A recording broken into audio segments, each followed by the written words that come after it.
बिल्लियां पर। दो बिल्लियां थी, एक बार दोनों एक रास्ते से जा रही थी। रास्ते में उन्हें एक रोटी मिली। रोटी के लिए दोनों बिल्लियों ने झगड़ा होने लगा। उन बिल्लियों को झगड़ते हुए एक बंदर ने देख लिया। दोनों बिल्लियां अपने रास्ते से जा रही थी तो दोनों में झगड़ा होने लगा। तो एक बंदर ने देख लिया, वह वहां आ गया। बंदर तो बहुत चालाक था, चालाक होते हैं ना बंदर।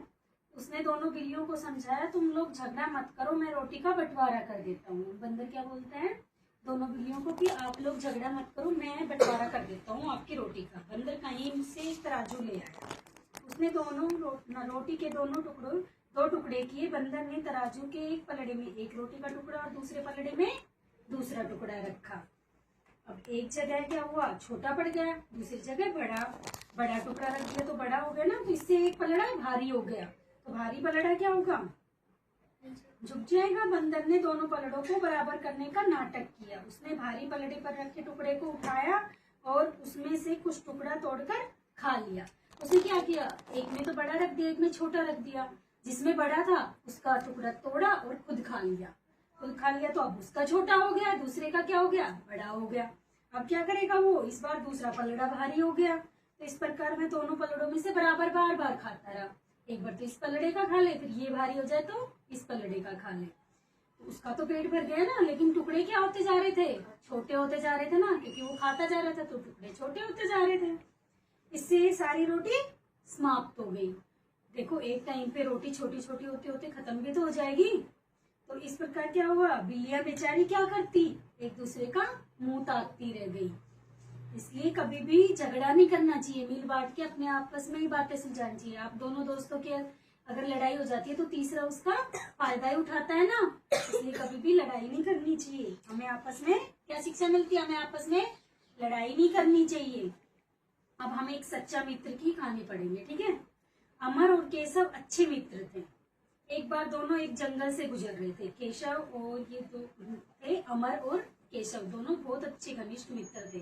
दोनों जंगल से गुजर रहे थे। बातें करते करते वे जंगल से दूर निकल गए। अचानक दोनों मित्रों ने एक भालू को आते देखा। सामने से उन्होंने क्या देखा, एक भालू को आते हुए। भालू से डर लगता है ना सबको, जंगली भालू होते हैं वो खा भी जाते हैं। तो वे भालू को देखकर डर गए। अमर ने केशव की परवाह नहीं की और उसे छोड़कर एक पेड़ पर चढ़ गया। जैसे आप दोनों दोस्त जा रहे हो कहीं, अगर विपत्ति आ जाए, कहीं संकट आ जाए, आगे से शेर आता दिख जाए, अगर आपको पेड़ पे चढ़ना आता तो आप पहले ये सोचोगे ना, मैं तो चढ़ जाऊं पेड़ पर। आप जैसे पेड़ पे चढ़ जाओ, उसको नहीं चढ़ना तो नीचे खड़ा रह जाएगा। उसने यह भी नहीं सोचा कि केशव को तो पेड़ पर चढ़ना भी नहीं आता। पहले तो सब अपना बचाव सोचते हैं ना, बाद में दूसरे की देखते हैं। सब सोचते हैं ना भाई मैं बच लूं पहले। तो आप पेड़ पे जैसे चढ़ गए, आप दूसरे का नहीं सोचोगे कि वो पेड़ पे चढ़ पाएगा या नहीं। अब बेचारा केशव करे तो क्या करे, उसने जमीन पर लेटकर अपनी आंखें बंद करी। उसमें भी दिमाग था, तो उसने क्या सोचा कि सांस बंद कर लूंगा तो भालू सूंघ के देख जाएगा, सूंघेगा तो उसे सांस नहीं आएगी तो पता ही नहीं चलेगा, वो सोचेगा मरा हुआ है। तो उसने अपनी सांस को रोक ली, सांस जितनी देर रोक सकता था उसने रोक ली। भालू केशव के पास आया, उसने केशव को सूंघा। भालू क्या करता है, सबसे पहले सूंघता है, वो जांचता है कि ये बंदा भाई मरा हुआ है या जिंदा है, और उसे मरा हुआ समझा, क्योंकि सांस खींच ली। तो अगर हम सांस खींच लेंगे तो मरा हुआ दिखेंगे ना, क्योंकि सांस नहीं ले रहे होंगे, सांस नहीं आएगी। मरे हुए लोग या जानवर पर भालू हमला नहीं करते कभी भी। मरे हुए या तो चाहे जानवर पड़ा हो, चाहे मनुष्य हो, चाहे कुछ भी हो, कभी भालू उस पर हमला नहीं करेगा, मार के वो छोड़ जाता है। इसलिए मैं आगे बढ़ गया। भालू के जाने के बाद अमर पेड़ से नीचे उतरा, उसने केशव को उठाया। अब जैसे आप अपने दोस्त से छोड़ के पेड़ पे चढ़ गए थे, फिर आप नीचे उतरे, फिर अपने दोस्त को उठाया और पूछा, भालू ने तुम्हें सुनकर क्या कहा। भालू कह रहा था कि सच्चा मित्र वही है जो विपत्ति में तुम्हारे काम आए। अब आपने भी दिमाग लगाया और क्या कहा कि सच्चा मित्र वही होता है जो विपत्ति में काम आए। इतना कहकर केशव वहां से चल पड़ा। शिक्षा क्या मिलती है, सच्चा मित्र वही होता है जो हमारी विपत्ति में भी साथ देता है। सच्चा मित्र कभी भी देख लेना, आपको धोखा नहीं देगा कभी भी।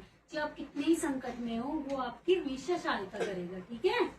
तो हमें हमारे पास एक सच्चा मित्र तो ऐसा होना चाहिए जो हमारे सुख दुख कुछ भी हो जाए हमेशा साथ में, ठीक है।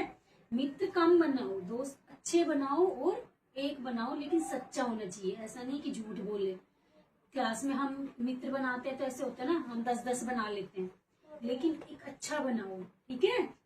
कभी भी ऐसे ही नहीं कि जो लड़ाई करते हैं या फिर गुस्सा करते हैं या फिर चिल्लाते हैं या गाली गलौज करते हैं, उनको इतना मित्र नहीं बनाना चाहिए। उनको अच्छा देख कर सोच समझ कर ही मित्र बनाना चाहिए, ठीक है।